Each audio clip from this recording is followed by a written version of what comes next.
നമ്മളിന്ന് ഉണ്ടാക്കാൻ പോണത് ബീഫ് വിന്താളമാണ്. അപ്പോൾ അതിനായിട്ട് നമ്മൾ 1 കിലോ ബീഫ് കഴുകി വൃത്തിയാക്കി വെച്ചിട്ടുണ്ട്. അപ്പോൾ അതിനായിട്ട് വേണ്ട മസാലകളാണ് ഉള്ളി, പച്ചമുളക്, സവാള, കറിവേപ്പില, ഇഞ്ചി, വെളുത്തുള്ളി. അപ്പോൾ ഈ ഉള്ളി, വെളുത്തുള്ളി, പച്ചമുളക് ഇതെല്ലാം കൂടി ചതച്ചിട്ട് സവാള വാട്ടാൻ വെക്കുക.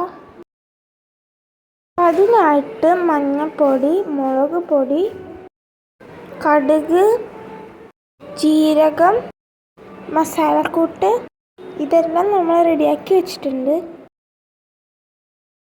നമുക്ക് ആവശ്യത്തിനുള്ള എണ്ണ ഒഴിക്കാം.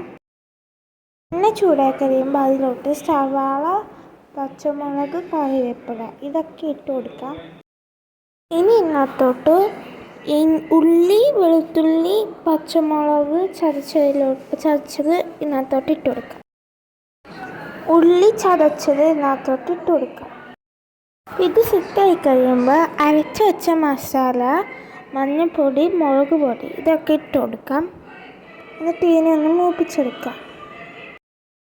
ഇനി ഇതിലോട്ട് നമുക്ക് ഇറച്ചി ഇട്ട് കൊടുക്കാം. ഇനി നമുക്ക് അതിനകത്തോട്ട് ആവശ്യത്തിനുള്ള ഉപ്പും വിനാഗിരിയും ഇട്ട് കൊടുക്കാം.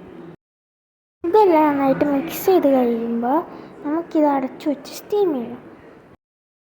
ഇത് വെന്തിട്ടുണ്ടെങ്കിൽ നമുക്ക് തുറന്ന് നോക്കാം. ഇത് നമുക്ക് ടേസ്റ്റ് ചെയ്ത് നോക്കാം.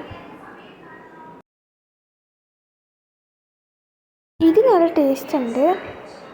അപ്പോൾ ഇത് എരിവും പുളിയൊക്കെ പിടിച്ചിട്ടുണ്ട്.